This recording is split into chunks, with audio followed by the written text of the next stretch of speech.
Mira a tu alrededor y encontrarás a alguien que nunca se queja.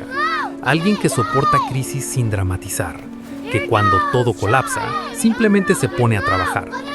Probablemente creció en los años 60, y lo que ves hoy en su comportamiento no es casualidad. Es el resultado de haber nacido en una década que el mundo prefiere romantizar, pero que ellos vivieron como una tormenta constante. La psicología de las personas que crecieron en la década de 1960 es fundamentalmente distinta a cualquier otra generación, no por elección, sino por supervivencia. Porque los 60 no fueron paz y amor para los niños que los vivieron. Fueron caos, incertidumbre y la sensación permanente de que todo podía desmoronarse en cualquier momento. Esos niños vieron asesinatos de presidentes en televisión, escucharon a adultos susurrar sobre guerra nuclear, sintieron el miedo colectivo de una sociedad cuestionándose a sí misma por primera vez. Y nadie los protegió de eso. Nadie filtró la realidad. Simplemente la absorbieron. Y esa absorción temprana de caos creó una psicología del comportamiento humano única. Crecieron viendo cómo el mundo se partía en dos.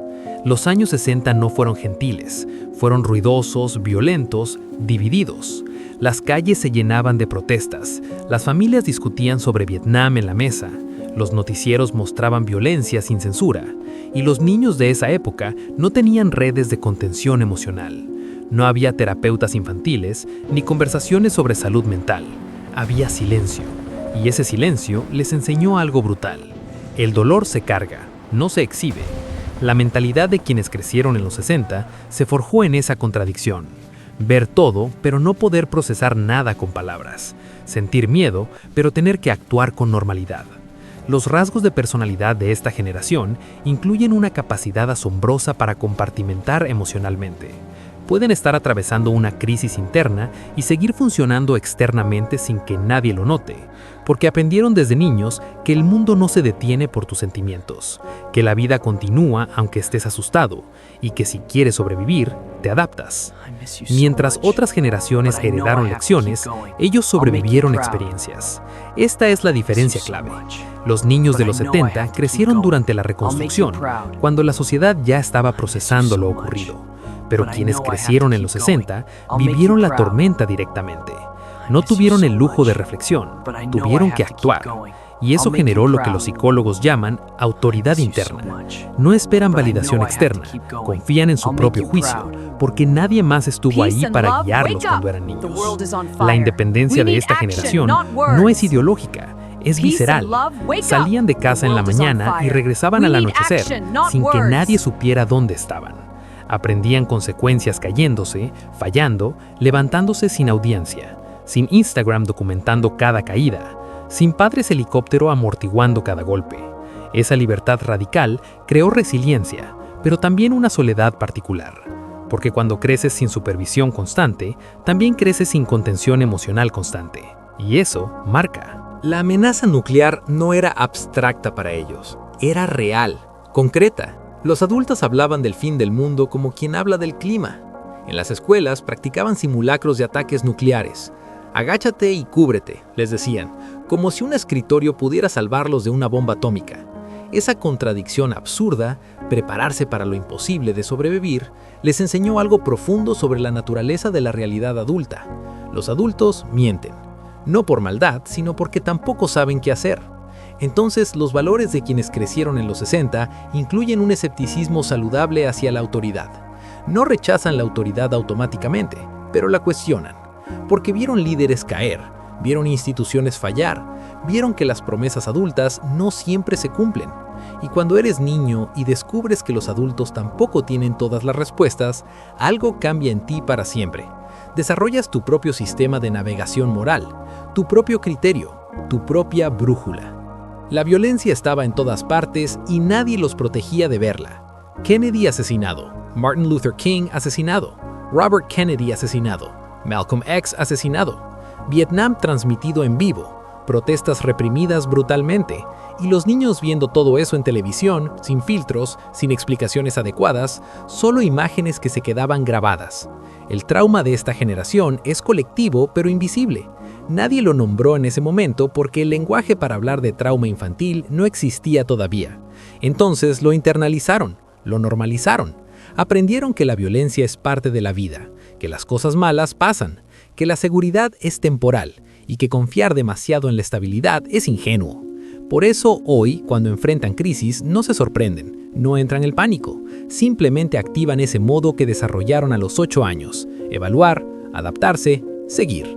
La psicología social de los 60 creó individuos preparados para el colapso porque ya vieron colapsos siendo niños. Su sistema nervioso está entrenado para el caos. No romantizaron la lucha porque la vivieron directamente. Otras generaciones idealizan los 60 como época de revolución y cambio positivo, pero quienes fueron niños en esos años recuerdan otra cosa. Recuerdan miedo, confusión, padres estresados discutiendo sobre política y dinero, vecinos peleando sobre la guerra, divisiones que partían familias. La diferencia entre heredar una historia y vivirla es inmensa. Ellos no pueden romantizar algo que les quitó inocencia tempranamente. Por eso el comportamiento de esta generación tiende a ser pragmático, no idealista. No persiguen comodidad como las generaciones posteriores, porque la comodidad nunca estuvo garantizada. Aprendieron a funcionar en incomodidad, a trabajar bajo presión, a mantenerse estables mientras todo cambia. Esa capacidad de permanecer firmes en medio del cambio es su superpoder silencioso. Han visto instituciones colapsar, culturas transformarse, verdades reescribirse. El cambio no los asusta, porque siempre han vivido dentro de él. Su lealtad es profunda pero selectiva. No entregan confianza fácilmente, pero cuando la entregan es permanente. Porque crecieron en una época donde las relaciones eran todo lo que tenían.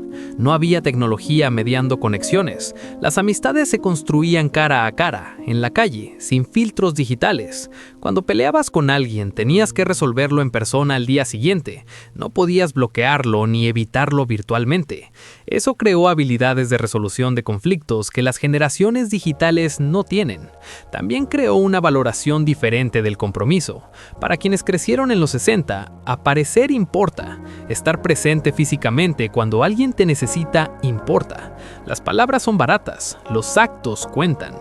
Por eso pueden parecer emocionalmente distantes o reservados. No es que no sientan profundamente, es que expresar vulnerabilidad abiertamente no fue parte de su educación emocional. Aprendieron a demostrar amor a través de acciones, no de declaraciones, a estar ahí cuando todo colapsa, porque recuerdan cuando todo colapsó. Emocionalmente son complejos, pero nunca frágiles. Pueden no hablar mucho de sus sentimientos, pero eso no significa que no los tengan. Simplemente procesan diferente. Crecieron en una era pre-terapia masiva, pre-vocabulario emocional amplio, pre-validación constante.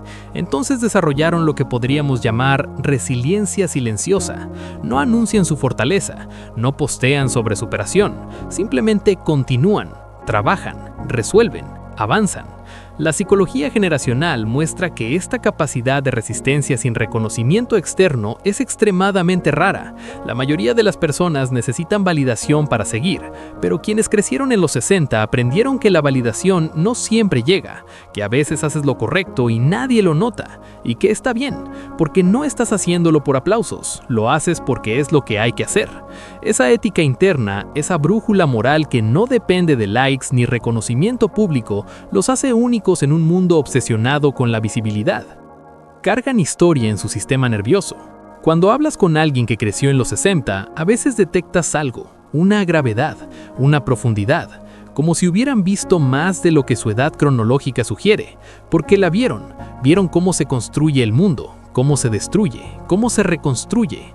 Vieron que las instituciones no son permanentes, que las verdades cambian, que lo que hoy parece sólido mañana puede desaparecer. Esa sabiduría no se aprende en libros, se graba en el cuerpo, en las respuestas automáticas ante el estrés, en la capacidad de leer contextos peligrosos antes de que exploten, en saber cuándo hablar y cuándo callar. Su silencio no es vacío, es lleno de observaciones acumuladas durante décadas, lleno de lecciones aprendidas cuando nadie estaba enseñando formalmente. Por eso cuando finalmente hablan, vale la pena escuchar, porque no hablan desde la teoría, hablan desde la experiencia vivida, desde el cuerpo que recuerda lo que la mente preferiría olvidar. Y ahora están aquí, más fuertes que nunca, observando calladamente. El mundo cambió 1000 veces desde que eran niños, y ellos cambiaron con él sin perder su esencia. No se volvieron más suaves, no necesitaron hacerlo. Aprendieron que la dureza no es crueldad, es protección, que la distancia emocional no es frialdad, es supervivencia, que el silencio no es ausencia, es presencia contenida. La psicología de las personas que crecieron en la década de 1960 no se trata de nostalgia, se trata de fortaleza forjada en incertidumbre. No son más duros porque quisieron serlo, son más duros porque tuvieron que serlo. Y esa diferencia todavía vive dentro de ellos hoy. Mientras el mundo sigue girando, ellos siguen ahí, sin quejas, sin drama, simplemente haciendo lo que siempre hicieron: adaptarse, resistir, continuar. Porque eso es lo que aprendieron cuando el mundo se partía en dos y nadie vino a salvarlos. Se salvaron ellos mismos y nunca lo olvidaron. El futuro es incierto, siempre lo ha sido. Pero si algo nos enseña esta generación, es que la incertidumbre no es el enemigo, es simplemente la condición permanente de estar vivo.